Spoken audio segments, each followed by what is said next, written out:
घोषित हो चुका है, 3 नवंबर को चुनाव होना है, सरकार की क्या कुछ तैयारियां हैं? नहीं, भारतीय जनता पार्टी गठबंधन की सरकार की पूरी तैयारी है और बड़ौदा का चुनाव मनोहर लाल जी के नेतृत्व में जेजेपी भारतीय जनता पार्टी के दोनों पार्टियों के नेतृत्व में भारतीय जनता पार्टी चुनाव जीतेगी। किसानों का मुद्दा एक बड़ा मुद्दा बनता जा रहा है, बड़ौदा उपचुनाव में भी ये मुद्दा छाया रहेगा, उसको सरकार किस तरीके से निपटेगी? नहीं, किसान इस बात को समझते हैं, जो किसान हैं कि जो मोदी जी ने 3 बिल जो पास हुए वो किसानों के हित के हैं, किसानों को लाभ मिलेगा।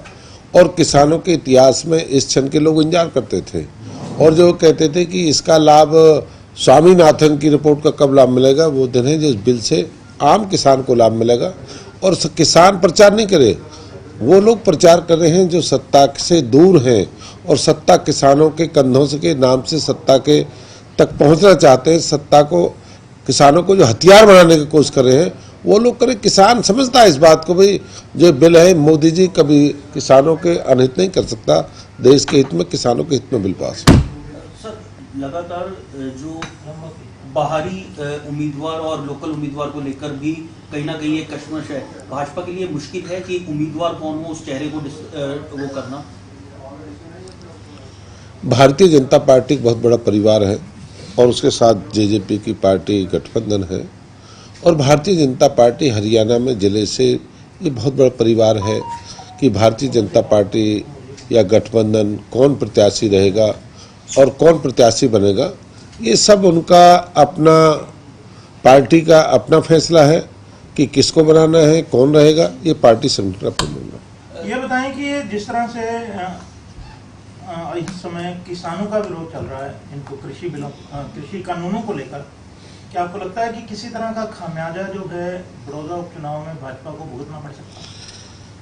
ये जो सत्ता से दूर हैं, जो लोग सत्ता से दूर हैं, वो लोग इस बात की प्रचार करते हैं जी खामियाजा भुगतना पड़ेगा, पर इससे बढ़िया बिल कभी हो नहीं सकता। इससे किसानों के हित में है, आम आदमी के हित में है और किसानों को लाभ मिलेगा और लोग इस तरह के जो किसानों के नाम से राजनीति कर रहे हैं, इस तरह को वो लोग प्रचार कर रहे हैं। 6 अक्टूबर को किसानों ने एक रैली का आयोजन किया और उन्होंने कहा है कि हम अनिश्चित काल के लिए सड़क को जाम कर देंगे अगर इन बिलों को वापस ना लिया गया, अपने लाभ ना दी गई। किसानों को सारी बात को सब लोगों ने समझाया, किसानों को एक एक बात को समझाया। इस बिल का किसान को लाभ मिलेगा, आम आदमी को लाभ मिलेगा, उनकी फसल का जो स्वामीनाथन उसका लाभ मिलेगा। किसान इस बात को समझते हैं जो सत्ता से दूर हैं और जो सत्ता चाहते हैं वो लोग इस तरह का प्रचार कर रहे हैं। शर्मा जी, अब क्योंकि चुनावों की घोषणा हो चुकी है, इससे पहले जो उम्मीदवार पर भी मंथन था, भाजपा अपना दावा कर रही है कि पार्टी का उम्मीदवार होगा, जजपा ने दावेदारी छोड़ी नहीं है। ये बताएं कि किसका उम्मीदवार जो है इन चुनाव में आएगा? गठबंधन का क्या उम्मीदवार जो है, भाजपा लड़ेगी चुनाव या जजपा लड़ेगी?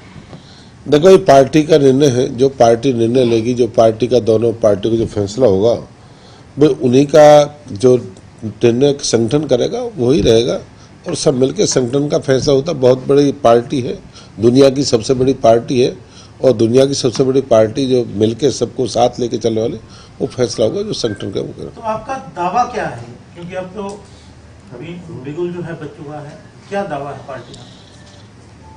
भारतीय जनता पार्टी गठबंधन की मनोहर जी के नेतृत्व में चुनाव जीतेंगे और भारी बहुमत से पूर्ण बहुमत के साथ चुनाव जीतेंगे बड़ौदा में। ये मैं एक सवाल फिर दोहराता हूँ, ये बताएं कि अब ये क्योंकि 3 नवंबर का चुनाव आ गया है, तो भाजपा की इस चुनाव को लेकर क्या तैयारियां हैं? किस तरह की पार्टी जो है आगे जिम्मेवारियां लगेंगी? कौन कौन नेता जो हैं वहाँ चुनाव प्रचार के लिए जाएंगे? ये चुनाव की तैयारी अपने हमारे ओपी धनखड़ जी संगठन के सभी मुख्यमंत्री कई बार प्रोग्राम कर चुके हैं।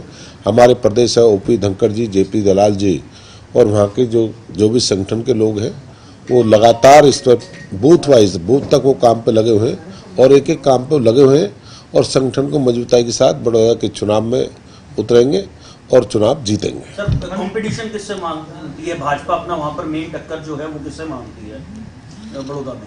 हमने कहा था ना 14 में भारतीय जनता पार्टी के सामने किसी की टक्कर नहीं है। लोग भरोसा नहीं करते थे। मैं चैनल में कहा था प्रदेश में 2014 में भारतीय जनता पार्टी की सरकार बनेगी। 14 में सरकार बनी, 19 में सरकार बनी और अब 20 में हम उपचुनाव भी जीतेंगे। लोग चाहते विकास चाहिए, लोग चाहते काम चाहिए, लोग चाहते हैं कि मोदी और मनोहर के नेतृत्व में ईमानदार प्रदेश का मुख्यमंत्री चाहिए, ईमानदार देश का प्रधानमंत्री चाहिए। और लोग चाहते हैं कि ईमानदार जो नौकरी लोगों को मिली है, ईमानदारी पे नौकरी, भ्रष्टाचार के लगाम लगाने का काम करा है। आज गरीब का बेटा थानेदार है, गरीब का बेटा इससे से, गरीब का बेटा ईटीओ बन जाए, डीटीओ बन जाए। पहले तो गरीब का बेटा कभी नौकरी नहीं लगा करता, उनके लोग नौकरी लगते थे जिनके पास जो सामर्थ्यवान थे। शर्मा जी, पर इस सीट पर तो भाजपा कभी रही नहीं। इस सीट पर जो बड़ौदा जो सीट है विधानसभा की, इस पर तो भाजपा कभी भी नहीं रही। तो इतना मजबूत दावा कैसे मतलब जता सकते? नहीं, भारतीय जनता पार्टी हरियाणा में कब सरकार बनी थी? आप बात करते हैं 1 नवंबर 1966 से गठबंधन की सरकार रही है। 2014 में भारतीय जनता पार्टी का परचम हरियाणा में फैला और हरियाणा में भारतीय जनता पार्टी, लोग कहा करते कभी भारतीय जनता पार्टी गठबंधन की सरकार नहीं आ सकती।